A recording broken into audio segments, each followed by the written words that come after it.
Hello everyone, this is Sangeeta, Assistant Professor, Department of Biotechnology, Government College for Girls, Sector 14, Gurugram, under the aegis of Director Higher Education, Haryana. Today we are going to discuss about bacteria Neisseria. The first species we are going to discuss about is Neisseria gonorrhea, also known as gonococcus. Some general characteristics about the pathogen. Neisseria is the only pathogenic gram-negative cocci, precisely diplococci, which causes two kinds of diseases, mainly Neisseria meningitidis and Neisseria gonorrhea. Human beings are only known host of Neisseria gonorrhea. It causes gonorrhea, the second most common sexually transmitted disease of worldwide importance, though chlamydial infections are more common.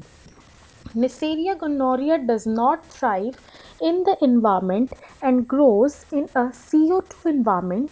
Therefore, the urethra, cervix, rectum, and throat are the main sites of infection and causes gonorrhea, neonatal conjunctivitis, ophthalmia neonatorum, and pelvic inflammation disease.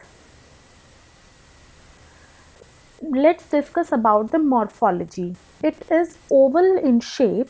These are gram-negative diplococci.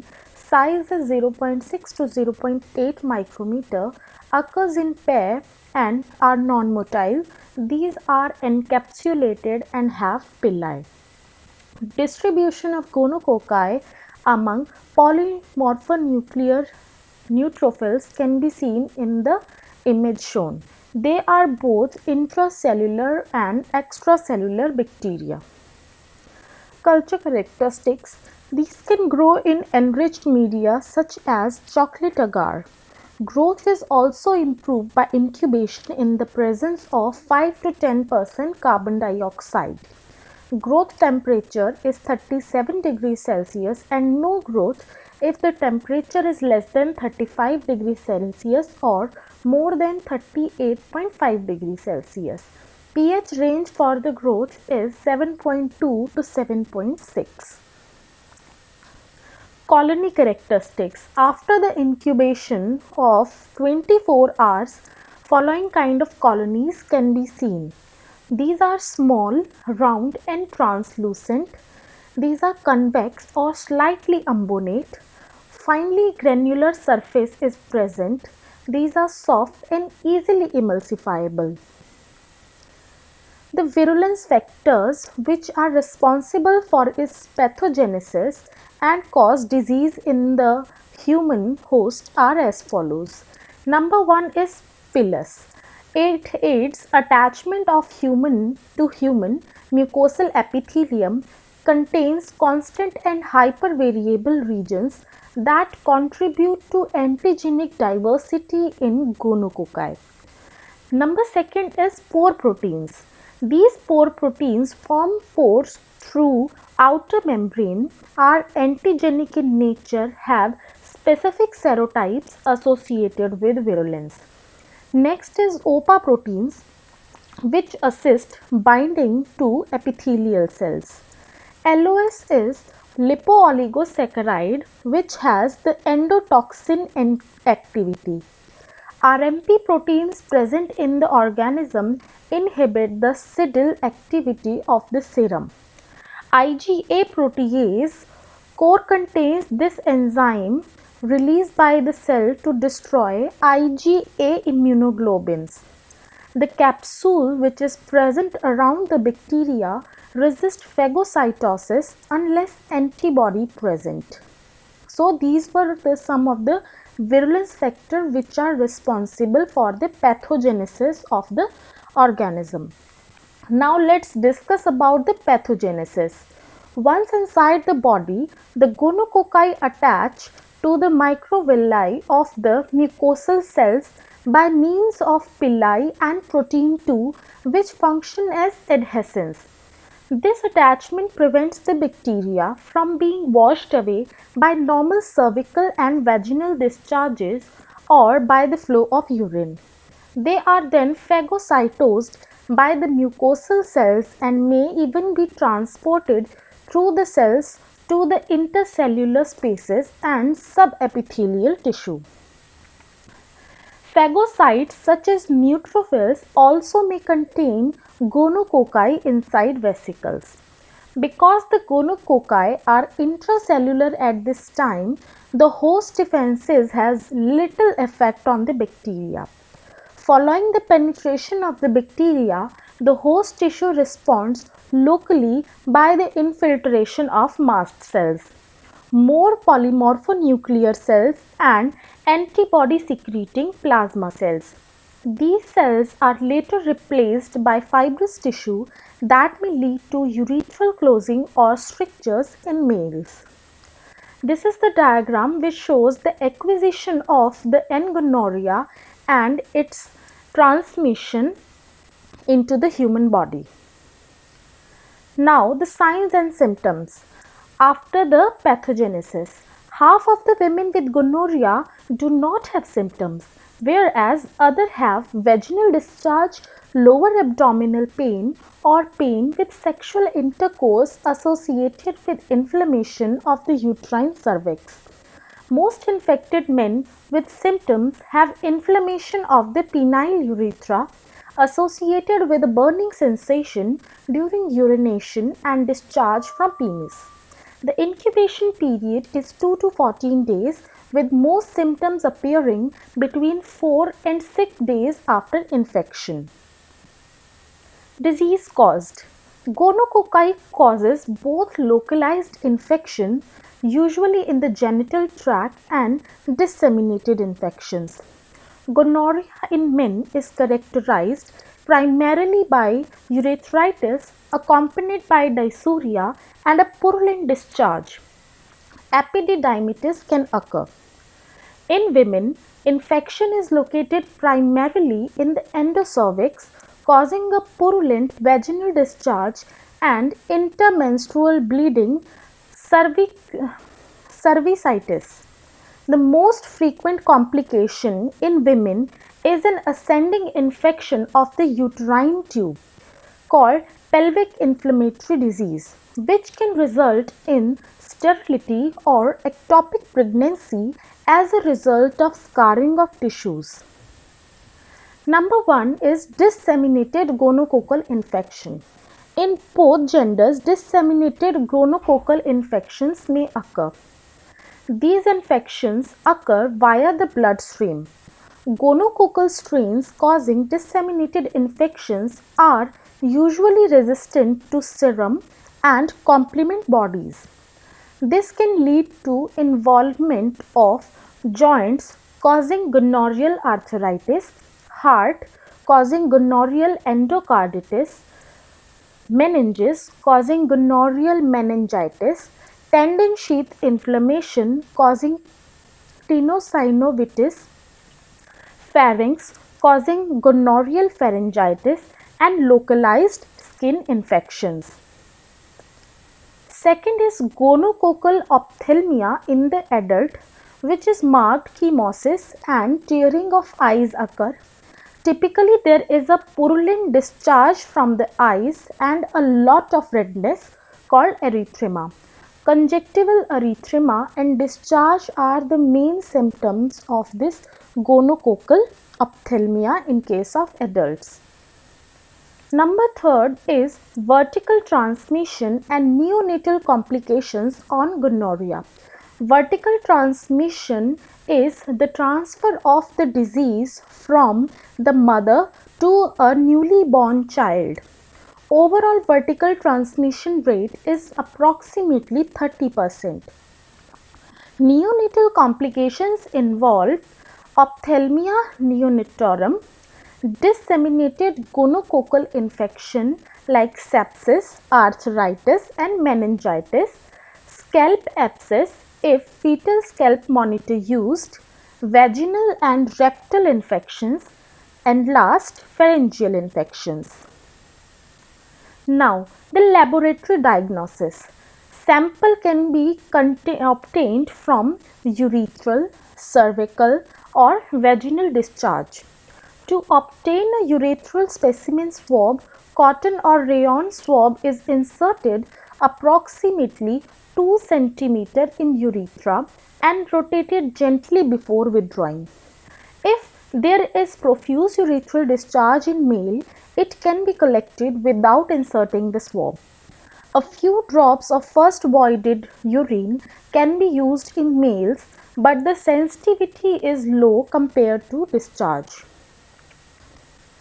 Laboratory diagnosis by culturing. Now the culturing can be used to know about the presence of the bacteria. Two kinds of specialized media are used for the growth of Neisseria gonorrhea. Number one is modified Thayer margin medium called chocolate agar containing antibiotics vancomycin, colistin, trimethoprim and nystatin is most often used. The next media is modified New York City medium. It is also used for the culture of Neisseria gonorrhea. MNC also supports the growth of mycoplasma. We can see the growth of Neisseria gonorrhea in both of the plates, chocolate agar and MNC agar, after 24 hours of incubation.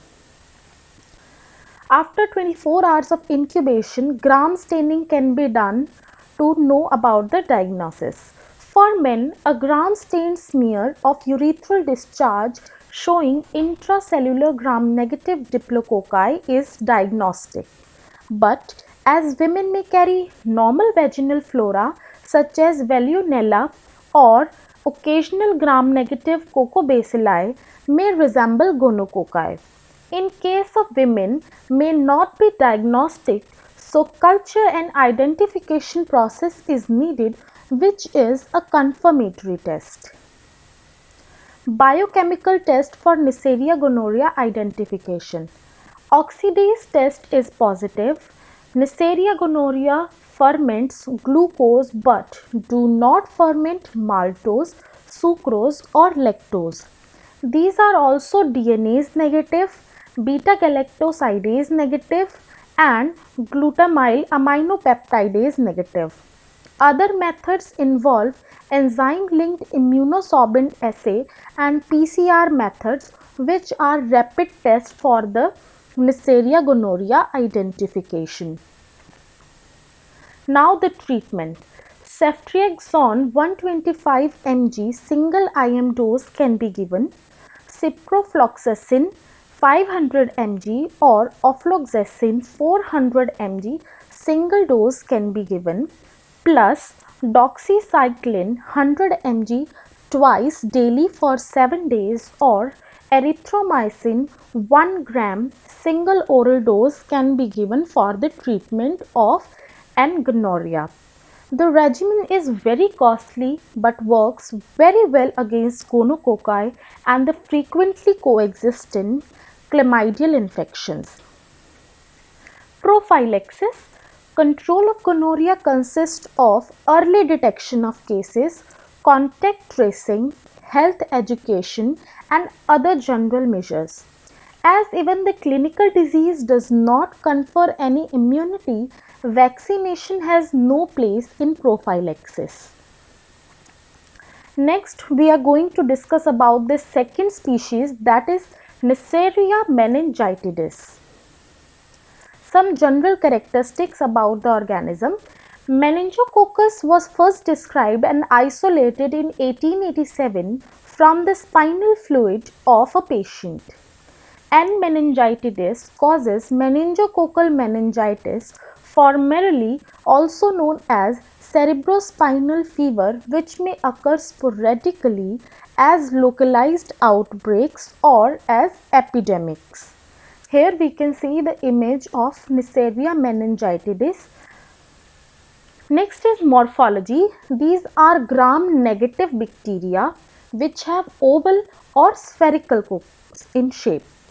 These are 0.6 to 0.8 micrometer in diameter, typically arranged in pairs with adjacent sides flattened. These do not possess any flagella or spores. These are capsulated bacteria which possess pili. Now the culture characteristics. These do not grow on ordinary media and require specialized media for growth. Growth on media enriched with blood, serum, or acidic fluid, which promotes growth by neutralizing certain inhibiting substances present in the media. These are strict aerobes and no growth occur anaerobically. Optimum temperature is 35 to 36 degrees Celsius and there is no growth if grown below 30 degrees Celsius. Optimum temperature is optimum pH is 7.4 to 7.6. Growth facilitated by 5 to 10% carbon dioxide and humidity. Now, after 24 hours of incubation, such kind of colonies can be obtained. Colonies are small, about 1 mm in diameter. These are translucent and round, convex with smooth glistening surface and entire edges. Weak hemolysis occur in blood agar. Now the virulence factors which are responsible for the survival of the pathogen inside the host. Virulence factor number 1 is capsule. This prevents phagocytosis of the pathogen. LOS endotoxin causes damage of blood vessels associated with meningococcal infections. IgA protease destroys immunoglobulin A, thereby helps gonococci to attach to the epithelial cells of the upper respiratory tract. Lipo-oligosaccharides. These stimulate release of tumor necrosis factor alpha, which results in host cell damage. Next is pathogenesis. Humans are the only natural hosts. The organisms are transmitted by airborne droplets. These droplets have the organism which colonize the nasopharynx and become transient flora of the upper respiratory tract. From the nasopharynx, the organism can enter the bloodstream and spread to meninges and grow in the cerebrospinal fluid of the brain. Here is an image in which we can see the pathogenesis and microbial factors which affect the survival of the microbe into the host, and host and environmental factors which allow the pathogen to grow in the host cells. Next is the disease. And meningitis is the most common cause of meningitis in persons between the age of 2 and 18 years. Outbreaks of meningitis are most common in winter and early spring and favored by close contact between individuals. The disease caused is known as meningitis, which is the inflammation of the meninges. The meninges are the three membranes that cover the brain and spinal cord. Meningitis can occur when fluid surrounding the meninges becomes infected. Here in the image we can see the brain of a newly born child, which shows normal meninges and infected meninges. As we can see, in between the skull which covers the brain, there are present the meninges, and in infected case there is inflammation and infection of these meninges and the fluid surrounding it. In case of adults, following symptoms can be seen if they are infected with the Neisseria meningitidis. There is a high rise in the temperature causing fever. Sensitivity to the light is increased a lot. Body aches and muscle pain occur. Pinprick rashes appear on the body. There is severe headache, confusion and seizures. Stiff neck is one of the most common symptom of the meningitis. Vomiting and nausea, cold hands and feet are some of the other symptoms of the meningitis disease. Now, the laboratory diagnosis. It is frequently isolated from samples such as blood and cerebrospinal fluid. Different methods for laboratory diagnosis are gram staining, culture, oxidase test, fermentation test, and latex agglutination test. Number one is gram staining. The diagnosis is suggested by the finding of gram-negative bacteria which are bean-shaped capsular diplococci. Now the culture. The organism is cultured on blood agar or chocolate agar incubated at 37 degrees Celsius in a 5% carbon dioxide atmosphere. Colonies are 1 to 2 mm in diameter, convex, grey and transparent, which confirms kind of the presence of N meningitis in the sample. Now, to confirm, there are biochemical tests present. Number one is oxidase test.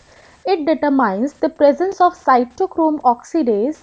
If it is positive, that means there is presence of Neisseria meningitidis. For this, grow the isolate to be tested for 18 to 24 hours on a blood agar plate at 35 to 37 degrees Celsius with approximately 5% CO2. Dispense a few drops of Covex oxidase reagent, tilt the plate and observe colonies for a color change to purple. Positive reactions will develop within 10 seconds in the form of a purple color. Here in the image we can see an oxidase positive test and oxidase negative test. The oxidase positive test infer that there is presence of Neisseria meningitidis in the samples which is provided. Next is mannitol fermentation. N meningitidis is positive for fermentation of mannitol.